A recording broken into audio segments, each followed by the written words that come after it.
Welcome to the walled city, your Harar adventure. Embark on a journey to the historic heart of eastern Ethiopia. I wanted to go to Harar for the Great Ethiopian Run, for the last run in a series of nationwide 6-city road running races. These races promote exercise, running, and also cultural heritage. But of course, I didn't just want to go for the race. I also wanted to explore history, culture, food, and archaeological sites. My itinerary started from the bustling energy of Diredowa to the ancient mystical streets of Harar, the legendary city of saints. I also wanted to explore the Harlaa archaeological site as well as the landscape of the Hararghe. Over 3 days, I explored a vibrant blend of archaeological discovery, cultural immersion, and the exhilarating spirit of the Great Harar Run. I cannot recommend enough that you go to Harar. If you do go, we recommend you use local tour guides to support the local economy and the local expertise. It's ethical, and there's nothing like a local to help you find the best fetira. The most direct method is hiring a local guide right when you get there, even at the city gates. These guides reside in the historic walled city and the surrounding villages, and they are formally integrated into the site's sustainable tourism ecosystem. In Harlaa, to get into the museum, you will need to get the key. The villagers who accompany you will deserve a tip. If you do book with mainstream operators, make sure they hire a guide from the local Harar community. Guarantee your money stays directly within the local Harari economy. Stepping into Harar is like stepping back in time, but it isn't a stagnant historical site. It's a living museum. Every corner of the city displays centuries of tradition, with vibrant multicolored walls, maps, and plaques explaining the history, and tradesmen and craftsmen practicing their arts out on the street. You are not walking through a silent museum, but a warm, generous one where the locals will call out to you as if to their oldest friends. I asked to stay at a traditional home. Everyone highly recommended it. The last thing I wanted to do was stay in a soulless mainstream hotel. So I stayed at the Rawda Guesthouse. This traditional Harari home offers a blazingly colorful cultural experience. With its beautifully decorated interior walls covered in traditional baskets, rugs, and pottery, resting here makes you feel less like a tourist and more like a guest in a living piece of art. It is a museum as well as a guest house, so be prepared for influencers to come in costumes for photo shoots. The breakfast you are served each morning is delicious and made by hand. No visit to Harar is complete without witnessing the high-energy chaos of the chat market. Chat is central to the social and economic fabric of the region and is highly addictive. The market is a sensory overload of bright umbrellas, lively bartering, and stacks of fresh green leaves being traded rapidly to be distributed across the region and beyond. Be prepared to be touched, as the people at the market are particularly curious about white people. They only touch your face and arms, though, so take it in good part. They will also shout, "Ferengio!" at you, especially the children. Enjoy the attention and shout back, "Habesha watch!" Next on the itinerary was the Harlaa archaeological site. To get there, you had to drive back toward Diredowa.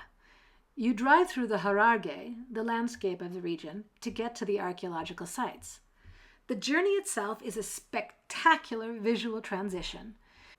The landscape of the Hararghe region is defined by dramatic, rugged highlands, terraced hillsides carving up the mountains, and lush valleys dotted with coffee and chat plantations under a vast, bright Ethiopian sky.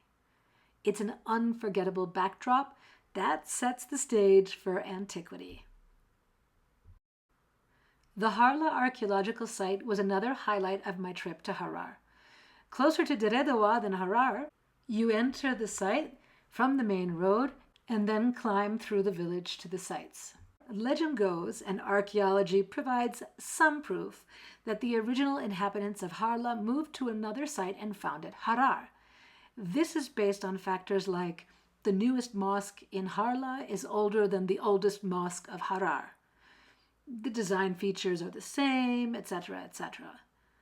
Legend also states that the big rocks of Harlaa were made by giants. So we're in the Harlaa village again. So the Harlaa, the peoples of the Harlaas are, I believe, one of the giantest peoples has been founded around this area. The archaeological record provides less evidence of this. What the site has given us is evidence that Harlaa was a cosmopolitan city between the 10th and the 15th centuries on a major trade route. We find beads, jewelry, and shells that come from as far as Central Asia and India. Some of the human remains also show that people traveled far and some stayed. The site is under the Authority for Research and Conservation of Cultural Heritage in Addis Ababa, as well as the regional bureaus in Diredawa and Harar. The peoples in Kebele of Gandabio are the stewards of the land, and Professor Timothy Insall is the lead archaeologist. All right, let's go. We're in the Harlaa village. So Harlaa is one of the ancient villages that you find in the eastern part of the country. So this is one of the ruined mosque. So which is the mosque that has over 600 or even more. And this is one of the archaeological findings in the eastern part of the country. And as you see, the mosque has been here for centuries and still it exists, but it's not fully exists. Like as you see, it's kind of been rolled. Walking through the site, the ruins of the Grand Mosque stand out as an incredible testament to early Islamic heritage in the Horn of Africa. The stone foundations and dry stone masonry reveal a highly sophisticated architectural style, confirming that this was a deeply spiritual and communal epicenter centuries ago. You will also notice camels in the area. Harlaa Archaeological Site is within a living village, and camels are an important part of the local economy and livelihoods. Equally fascinating are the ruins of the ancient well system. Carved deeply into the rocky terrain, these water structures highlight the advanced engineering skills of Harlaa's historic inhabitants, showing how they managed precious resources to sustain a thriving, wealthy trade hub in the middle of the mountains. So I believe this is Area F. You can see here the Civic Building, that the architecture is similar across the site. This is made out of limestone, big blocks of limestone, cut to shape and finished on the outside surface where they formed a corner. Gaps in the stonework were filled with chips of stone produced when the stone blocks were being shaped. This building is definitely a civic building rather than a domestic or industrial site. It has superior dry stone masonry, plastered interior walls, and a distinct lack of craft debris, indicating its function as an official elite building within the trade hub, according to Professor Timothy Insall.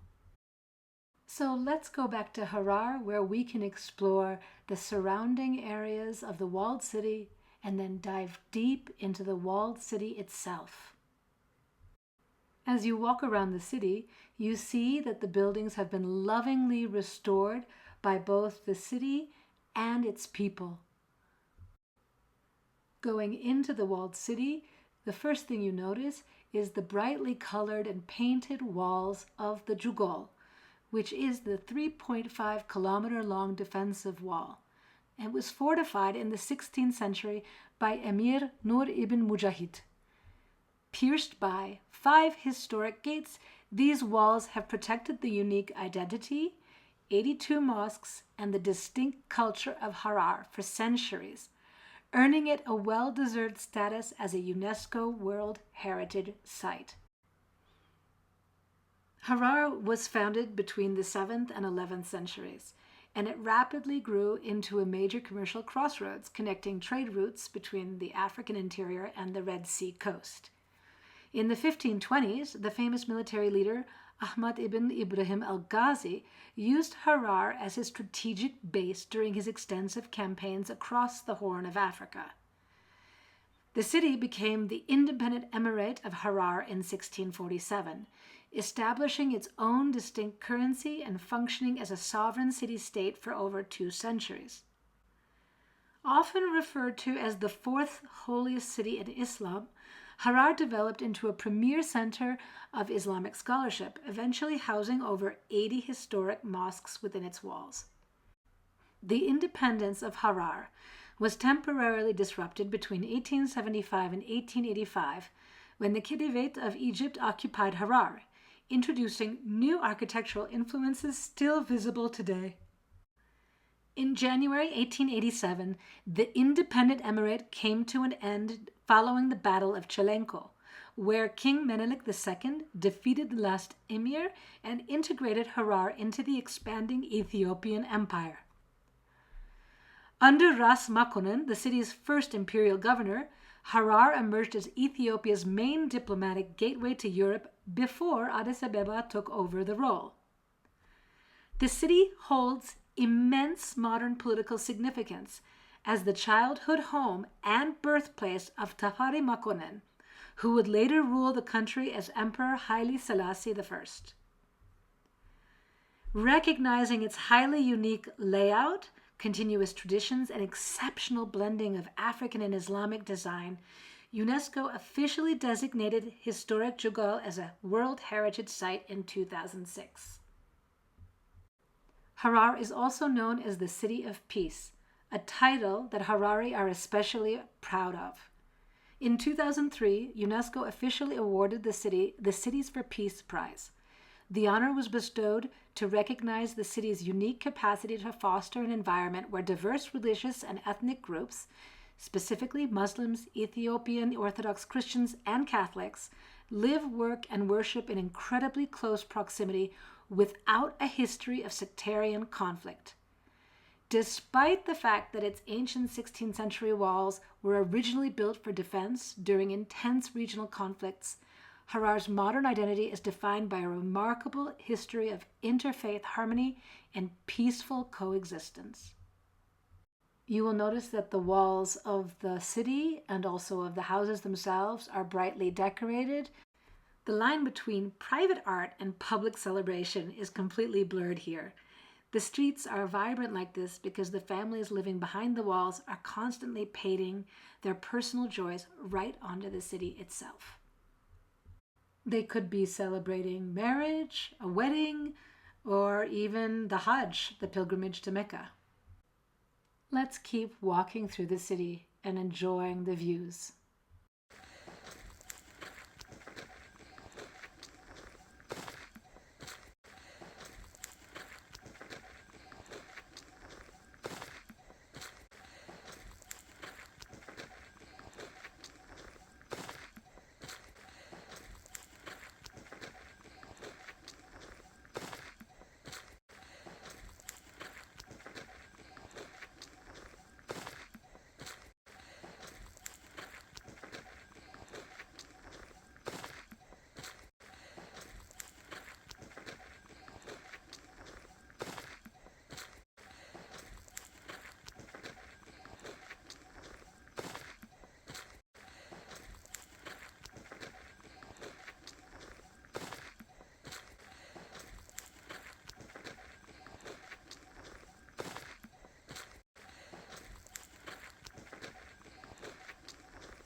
Walking around the city, you'll see that there are a lot of gates into the actual defensive wall. There are 5 gates, and the main gate, the Duke's Gate, is actually a newer addition to the city's architectural timeline. The original 5 historic gates were built between 1551 and 1552 by Amir Nur ibn Mujahid. But that new one, the grand wide arched gate that you can actually drive through, that was built in the 1970s. Let's continue walking now through all these beautiful walls of the City of Saints.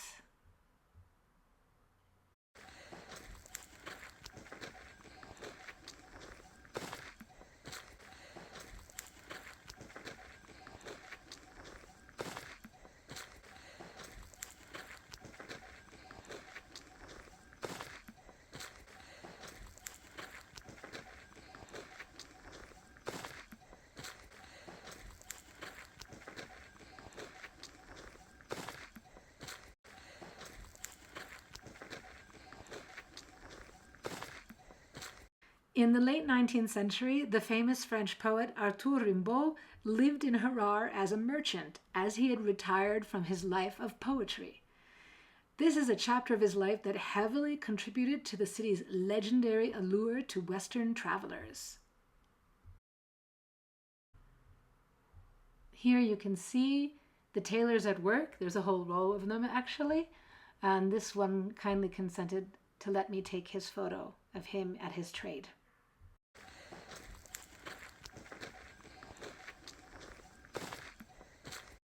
And here we finally reached the famous Hyena Gate. This is something I didn't get to do on my trip, but I will go back to Harar again, and I will definitely get to try to feed a hyena while I'm there. The hyenas of Harar are legendary, and it's one of the most interesting examples of human-wildlife coexistence anywhere in the world.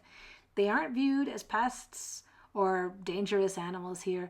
They are actually an essential part of the city's identity. Once a year, during the festival of Ashura, a fascinating ritual takes place. The local hyena men cook a special batch of wheat porridge heavily laced with butter and offer it to the leaders of the wild hyena clans on a mountaintop. You can actually engage in hyena feeding throughout the year as a tourist. And of course, it's important to follow the directions of your local tour guides.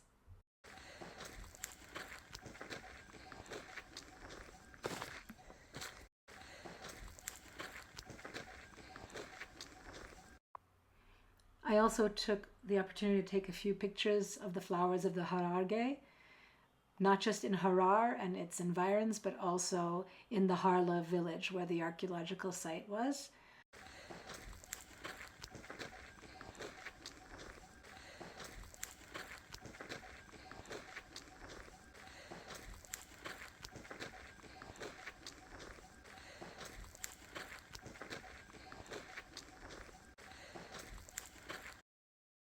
I also want to leave you with some photos of Harari Cuisine.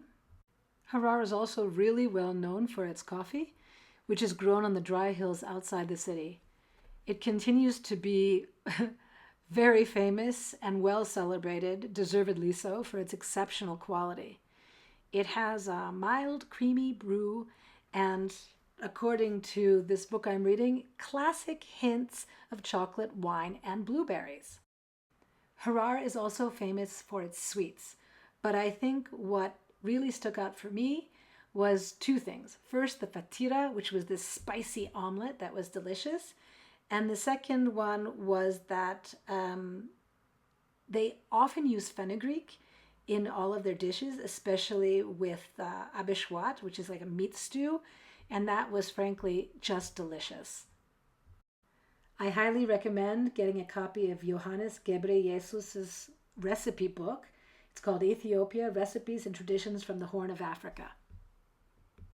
And now let's take a peek at the Harlaa Community Museum and what's inside.